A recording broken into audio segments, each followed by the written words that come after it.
Hey friends! Yesterday I filmed myself opening my brand new iPad and pencil, and I was planning on showing how I then added GoodNotes and imported all of the PDFs as templates, but I ended up splitting it into two different videos just because everything was getting so long. So if you're looking for the unboxing of the iPad Pro 11-inch and the Apple Pencil second generation, I believe, that's this video. If you're looking for the video where I show you how to install GoodNotes and how to get the templates up and running, how to take the PDF files that I sell and turn them into templates in GoodNotes 5, that's a different video. So if that's the one you're looking for, just go ahead and stop this one and you can find that other one on my channel. Anyway, this is me unboxing my new iPad. Enjoy. Hello friends, it's Carly from Family Tree Notebooks, and it's an exciting day today because today is new iPad day. So one of the questions you guys ask me all the time is what kind of iPad do I have, how much storage, and is that storage enough for me? And up until now, well, up until about a month ago, I have been able to say, oh, the iPad I have is great and there's plenty of storage. So I have been using this. It's a 10.5-inch iPad Pro. And I got it 2 years ago, and it's 64 gigs of storage, which is on the lower end, especially now. You can now get iPads that have up to a terabyte of storage, which is amazing. I would love a terabyte of storage. That's not what I bought, but that would be great. So far, my iPad has been able to hold quite a bit. 64 gigs is, it's a fair amount of storage, even if you take nice photos. So I've told people, you know, I have multiple family notebooks on my iPad. I have other things on my iPad. My iPad works great. Just go ahead and get this one. Now, don't be mad if you're one of those people that ran out and got a 64 gig iPad and now I'm telling you that it wasn't enough space. I honestly feel like 64 gigs would be enough space for most people. My problem is that I do lots of work. I do lots of work online, and I've been creating more content. I've been creating more photos, and I want to get into creating more videos like this one. So I needed to free up a lot of space on my iPad to be able to use it for other things, and I had to start deleting things. Now, I didn't delete my Family Tree notebooks, and you have to remember, if you are using GoodNotes and you're doing what I told you to do, then you are backing up your notebooks. So even if I had deleted them, in theory, there still would have been a version floating around out there. I also have a hard copy, my paper copies, but I did have to delete other apps. I had to delete some files I had, some PDFs, just, I mean, things I didn't want to get rid of. That was getting frustrating. And then as I continued to do my research, the notebooks were getting bigger, which is a problem. How much space do you need in an iPad for genealogy? I think that's a really tricky question. I think that if you have a lot of family history research or you're doing a lot of different family trees, you might need quite a bit of space, especially if you're really into adding a lot of photos and things like that into your notebook. The photos take up space. Any kind of media that you add takes up space. So I believe 64 gigabytes is reasonable for a lot of people.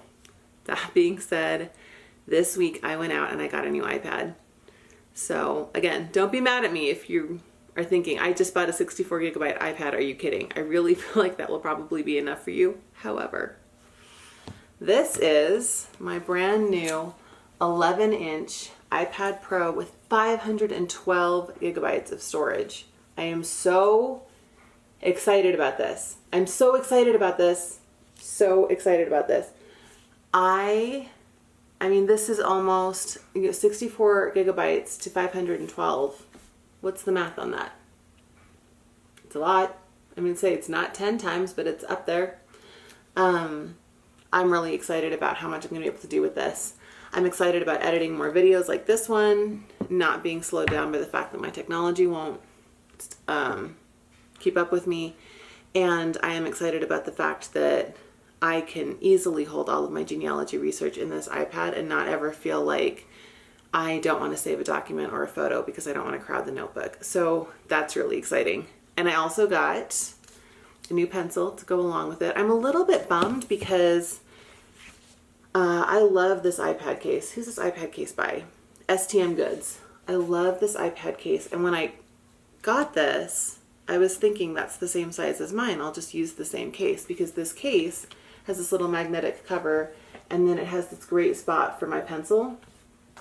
But then when I got home, I realized that this is a 10.5 and this is an 11. And this is pretty exactly my iPad size. I think they might have gotten me, and I'm going to have to spend money on a new case, which is a bummer. In this video, I'm going to open the iPad so you see what comes out of the box. I'm going to get the iPad and the pencil going. And at some point, I'm going to add all of the apps into the iPad and bring the notebook pages that I sell into GoodNotes so that they're ready to go. So if you're looking for that, it's probably going to be on the next video. But for now, I'm excited and I'm ready to set up my new iPad. Okay, so I've got the Apple Pencil Generation 2 and the 11-inch iPad Pro.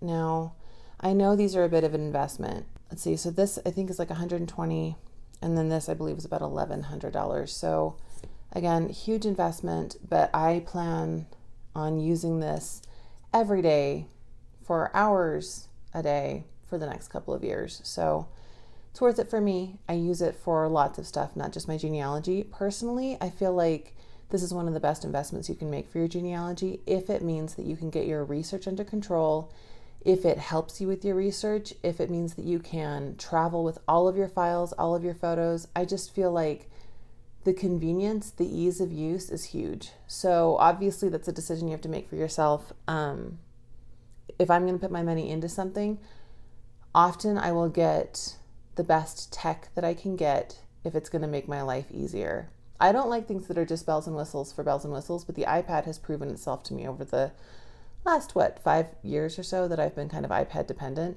And I think it's an amazing tool for lots of things, especially genealogy. So let's get this sucker out of the box. I love how they have these little tabs, like, you're bright enough to use the iPad, but are you bright enough to open this thing? And the reality is, no, probably not. I definitely would have been trying to dig my fingernails into these. This is always it's so exciting, and then I'm also nervous because it is a huge investment, and I'm just no, I really can't return it. Okay. Let's see, is it sealed? No. Ugh. Apple packaging is just my favorite. Sorry, was that a very millennial thing to say? Okay. Come on out, you beautiful piece of tech. Come out, come out, come out, come out. Nope, that was kind of anticlimactic. I thought that was going to be it, and it's not. All right. You feel about the same. Maybe it's a little bit heavier than my last one. It's kind of hard to tell, though.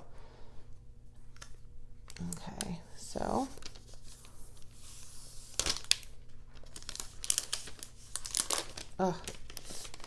and this is a space gray, I believe. I'm not actually the one that bought this. I sent my husband to the store. He works for our local university, and the campus store always has Apple products, and we get the education discount, which is great. Okay, so no home button. This is me not, okay, button, power button on top. Yes. No, really? That's the camera. Okay, what do I do? Do you need to be, nope, there it goes. I just needed to hold that down longer. I was not being patient enough. Can you see the reflection of the cell phone I'm using as the camera? If you're wondering what that weird thing is. It's really hard to get overhead shots. Hello. Hello, new iPad. I love you. All right, up. Okay, I'm going to pick English, United States, quick start. If you have an iPhone or iPad, bring it nearby to sign in automatically. All right. Am I running iOS 11 or later? Oh, look at that. Set up your new iPad. I love technology. Unlock to continue. Touch ID. hold your new iPad up to the camera. Oh. I'm like, what am I doing? Okay, hold your new iPad up to the camera. This is tricky. I'm trying to like do this and show you at the same time. Finish on the new iPad. Okay, now it's asking me for my passcode.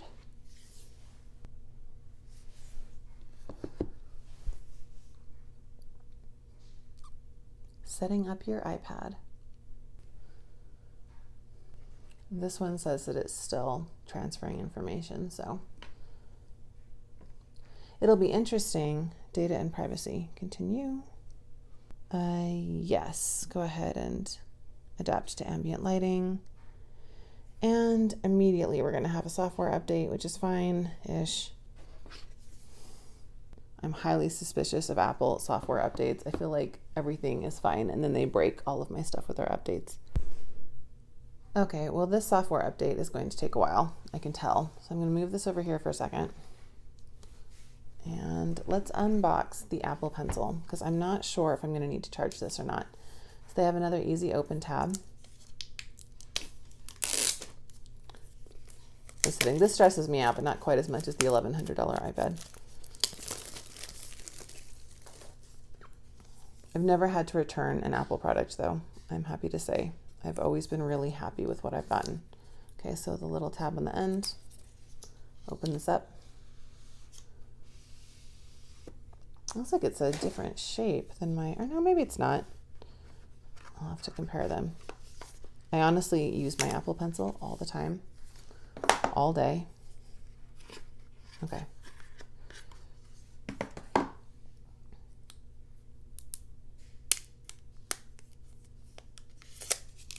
So this is interesting. My other one has a thing that comes off the end and that's how you charge it. So you're beautiful, but how do I charge you? I feel like that's important information. See, like this is the old one, and the old one has this thing here that you have to plug into the bottom of the iPad. This one just says pencil, and this is all one piece. Also, this is completely round, and this has a flat side, which is actually really nice. See, completely round. This has a flat side. That means that I can put it down, and I actually know that it won't move. This has fallen off of many tables and things at coffee shops, which is such a sickening feeling because it's, you know, $100 pencil. Yeah, but not being able to charge this would be a problem. So let's figure that out. Okay, so the box says nothing. This box says nothing. What is this thing? There's information that I totally skipped.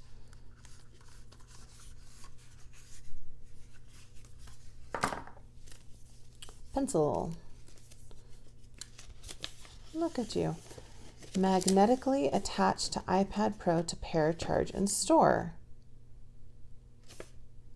Magnetically attached. Oh, is that what this is for?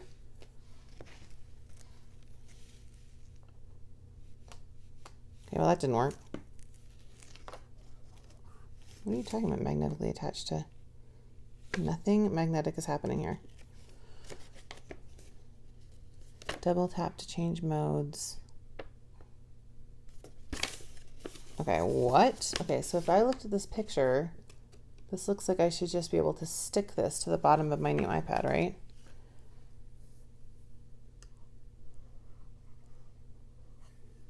This is like the least magnetic thing that has ever happened in the history of the world. In case you're wondering if I'm just not doing it right, nothing about this is magnetic.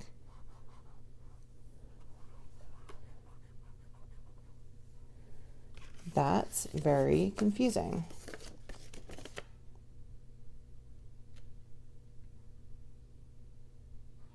Okay, this is for, let me see, iPad Pro 11-inch.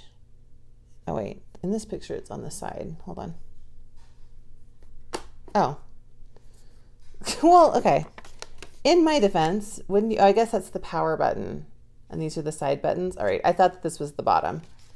So it looks like it's really, okay. Nope. There's no way that I'm the only person that's ever done that. Okay, so not like this, like this. And I guess theoretically that's how I'll pair it if this software update ever stops. So double tap to change modes.